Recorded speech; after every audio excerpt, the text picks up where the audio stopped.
శ్రీమతే నమః. ఎంత ప్రయత్నించినా ఫలితం రాని సందర్భాలుంటాయి. ఎంత కష్టపడినా భగవంతుడు మన మాట వినటం లేదా అనిపించే క్షణాలు కూడా వస్తాయి. అలాంటి సమయంలో భగవంతుడు మన కోసం ప్రత్యేకంగా ఇచ్చిన రోజేమో అని అనిపిస్తుంది. అదే సఫల ఏకాదశి. విఫలమైన ప్రయత్నాలకు సఫలతని ప్రసాదించే రోజు. ఈరోజు ఎవరైతే మనస్ఫూర్తిగా విష్ణుమూర్తిని స్మరిస్తారో వాళ్ళకి విష్ణుమూర్తే మార్గాన్ని చూపిస్తారన్నమాట. ఇది నేను చెప్తున్న మాట కాదు, శ్రీ మహావిష్ణువే స్వయంగా చెప్పిన మాట. సఫల ఏకాదశి అంటే కేవలం ఉపవాసం మాత్రమే కాదు, పశ్చాత్తాపము, భగవంతుడి మీద సంపూర్ణ నమ్మకము. ఈ జీవితం ఎందుకు, భగవంతుడి పాదాలు పట్టుకోలేని ఈ జీవితం ఎందుకు అని ఈ మూడు భావనలు కలిసిన రోజేమో అని చెప్పచ్చు. ఒక అద్భుతమైన కథ తెలుసుకుందాం. ఏకాదశి వ్రత పాలన చెయ్యలేని వాళ్ళు కనీసం ఏకాదశి వ్రత కథ విన్నా ఫలితం వాళ్ళ ఖాతాలో పడిపోతుంది అని శ్రీకృష్ణ పరమాత్మ చెప్పారు. ఇది మనకి బ్రహ్మాండ పురాణంలో కనిపిస్తుంది, శ్రీకృష్ణ ధర్మరాజుల సంవాద రూపంలో. కృష్ణుణ్ణి అడుగుతారు ధర్మరాజు, ఇప్పుడు వచ్చే ఏకాదశి పేరేంటి, దాన్ని ఏ విధంగా పాటించాలి, నాకు వివరంగా చెప్పండి అని. అప్పుడు కృష్ణ పరమాత్మ ధర్మరాజు గారికి చెప్తున్నారు, ఓ భరతవంశ శ్రేష్ఠుడా, సర్పాలలో శేషుడు ఉత్తముడైనట్లు, పక్షులలో గరుడు శ్రేష్ఠుడైనట్లు, యజ్ఞాలలో అశ్వమేధ యజ్ఞం శ్రేష్టమైనట్లు, నదులలో గంగానది ఉత్తమమైనట్లు, నరులలో బ్రాహ్మణుడు శ్రేష్టమైనట్లు, వ్రతాలలోకెల్లా ఏకాదశి వ్రతం సర్వోత్కృష్టమైనది. రాజోత్తమ, ఏకాదశి వ్రతపాలన చేసేవాళ్ళు నాకెంతో ప్రియమైన వాళ్ళు అవుతారు. 5000 సంవత్సరాల తపస్సు వల్ల కలిగే పుణ్యరాశి కేవలం ఏకాదశి వ్రతపాలన వల్ల సిద్ధిస్తుంది అంటూ ఒక కథని చెప్తున్నారన్నమాట. మహిష్మతుడు అనే సుప్రసిద్ధుడైన రాజు చంపవతీపురాన్ని పరిపాలిస్తూ ఉండేవాడు. అతనికి 4 కొడుకులు. అందులో పెద్దవాడైన లుంపకుడు పరమ పాపి, బ్రాహ్మణులను దేవతలను సదా నిందించే స్వభావం కలిగినవాడు. జూదము, వ్యభిచారం పట్ల ఆసక్తుడై ఉండేవాడు. అందువల్ల రాజు అతన్ని దేశ బహిష్కరణ చేసేశాడు. అయితే లుంపకుడు ఆ రాజ్యానికి దగ్గరలో ఉన్న అడవిలో నివసిస్తూ ఉండేవాడు. రాత్రివేళ ఏం చేసేవాడు, తన తండ్రి రాజ్యంలోకొచ్చి ప్రజలని దోచుకుంటూ ఉండేవాడనమాట.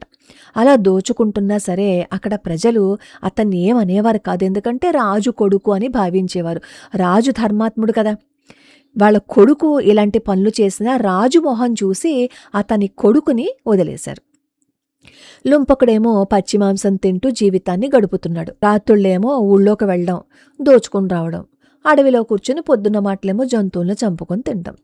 అతడు అడవిలో ఎక్కడైతే ఉన్నాడో అక్కడ ఒక అశ్వత్థ వృక్షం ఉందన్నమాట.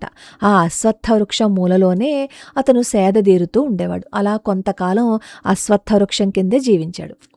ఒకరోజు ఏమైంది అంటే, అలసట బాగా, ఎందుకో దుర్బలత కారణంగా ఏకాదశి ముందు రోజున అసలు ఏ ఆహారమూ దొరకలేదు. అతడికి ఏకాదశి ఏం తెలియదు, కానీ ఆ ముందు రోజు అసలు ఆహారం దొరకలేదనమాట. దొరకకపోతే ఇంకా నీరసంతో ఎక్కడికి వెళ్ళలేక అలాగే స్పృహ తప్పి ఆ చెట్టు కిందే పడిపోయాడు. మళ్ళీ అతనికి ఎప్పుడు మెలకు వచ్చింది, ఏకాదశి రోజు మధ్యాహ్నం వచ్చిందనమాట స్పృహ. ఆకలేసేస్తుంది. ఎంత బలహీనంగా మారిపోయాడు అంటే తినడానికి కూడా తిండి లేదు.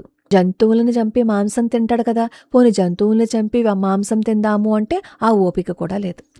అందుకని అక్కడ దగ్గరలోనే ఉన్న చెట్టు కింద పళ్ళు అవన్నీ పడితే అవి ఏరుకుని తెచ్చి ఆ అశ్వత్థ మూలం ముందు పెట్టాడు. పెట్టి ఏ కళనున్నాడో కాళ్ళు చేతులు వెళ్ళి కడుక్కుని వచ్చాడు. వచ్చి ఆ పళ్ళు తీసుకుని తిన్నాడు. ఇంతలో సూర్యాస్తమయం అయిపోయింది. అనుకోకుండా ఆ రాత్రి జాగరణ కూడా చేశాడు. చూడండి, మన కర్మ తీరే రోజొస్తే మనం అనుకోకుండా అయినా సరే ఇలా చేస్తాం. అశ్వత్థ మూలంలో ఎవరుంటారు చెప్పండి? తనకి తెలియకుండానే అశ్వత్థ మూలంలో పెట్టాడు. కాళ్ళు చేతులు కడుక్కొని వచ్చి ఆ పళ్ళు తిన్నాడు. సరే, ఉపవాసం చేశాడు.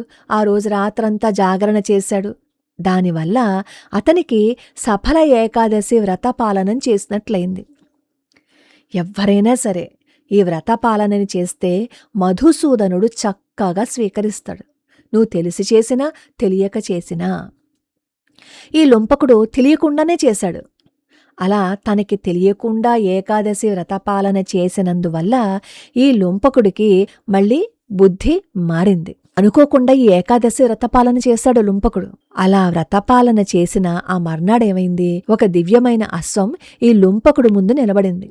ఆ సమయంలో ఒక అశరీరవాణి చెప్తోంది, లుంపక, మధుసూదనుడి కృప వల్ల, సఫల ఏకాదశి ప్రభావం వల్ల నీకిప్పుడు రాజ్యం లభిస్తుంది.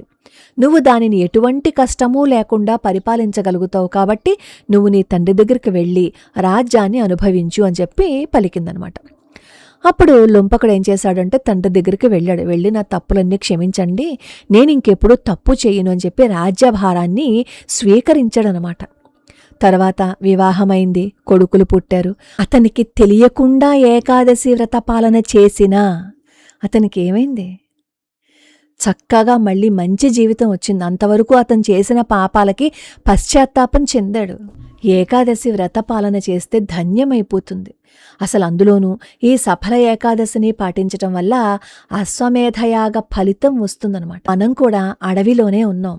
అప్పుల అడవి, నిరాశ అడవి, ఒంటరితనం అనే అడవి.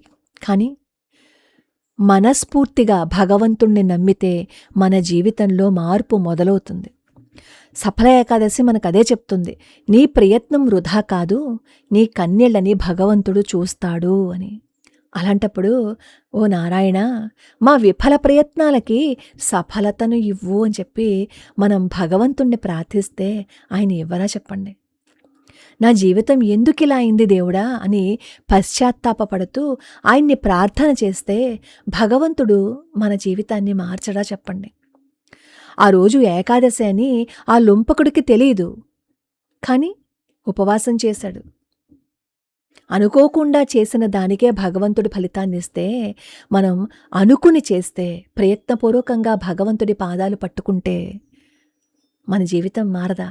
ఈరోజు మనం ఎదుర్కొంటున్న ఉద్యోగ సమస్యలు గాని, అప్పులు గాని, కుటుంబ ఒత్తిడులు గాని, ఇవన్నీ శ్రద్ధ, నియమము, భక్తితో భగవంతుని ప్రార్థిస్తే తగ్గుతాయి. సఫల ఏకాదశి మనకు నేర్పే పాఠం ఇదే. ఈ ఒక్క ఏకాదశి జీవితాన్ని మార్చేస్తుందా అండి అని అడుగుతారేమో. మరి మన మనసు మారింది అనుకోండి, ఈ ఒక్క ఏకాదశి రోజే జీవితం మారిపోదా? ఎంతసేపు కావాలండి అద్భుతం జరగడానికి? సెకండ్లో జరిగిపోతుంది. ఎప్పుడు ఏం జరుగుతుందో మనకు తెలీదు. వ్రతం చేస్తే ఫలితం ఖచ్చితంగా ఉంటుంది. తెలియక చేసిన ఉపవాసమే అద్భుతాన్ని చేసింది అంటే తెలిసి చేస్తే ఆలోచించండి ఒకసారి.